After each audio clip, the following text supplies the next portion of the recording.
किसी गांव में एक साधु रहा करता था। वो जब भी नाचता तो बारिश होती थी। अतः गांव के लोगों को जब भी बारिश की जरूरत होती थी तो वे लोग साधु के पास जाते और उनसे अनुरोध करते कि वे नाचे, और जब वो नाचने लगता तो बारिश जरूर होती। साधु की सीख। कुछ दिनों बाद 4 लड़के शहर से गांव में घूमने आए। जब उन्हें ये बात मालूम हुई कि किसी साधु के नाचने से बारिश होती है तो उन्हें यकीन नहीं हुआ। शहरी पढ़ाई लिखाई के घमंड में उन्होंने गांव वालों को चुनौती दे दी कि हम भी नाचेंगे तो बारिश होगी, और अगर हमारे नाचने से नहीं हुई तो उस साधु के नाचने से भी नहीं होगी।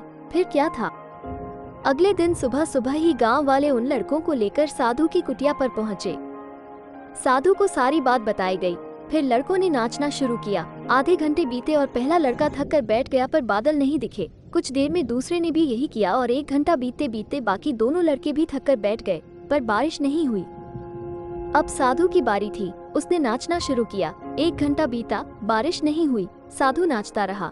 2 घंटा बीता, बारिश नहीं हुई, पर साधु तो रुकने का नाम ही नहीं ले रहा था। धीरे धीरे शाम ढलने लगी कि तभी बादलों की गड़गड़ाहट सुनाई दी और जोरों की बारिश होने लगी।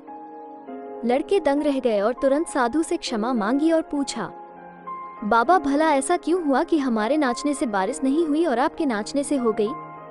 साधु ने उत्तर दिया, जब मैं नाचता हूँ तो 2 बातों का ध्यान रखता हूँ। पहली बात, मैं ये सोचता हूँ कि अगर मैं नाचूंगा तो बारिश को होना ही पड़ेगा, और दूसरी ये कि मैं तब तक नाचूंगा जब तक कि बारिश न हो जाए।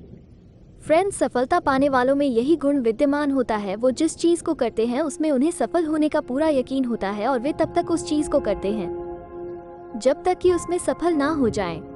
इसलिए यदि हमें सफलता हासिल करनी है तो उस साधु की तरह ही अपने लक्ष्य को प्राप्त करना होगा।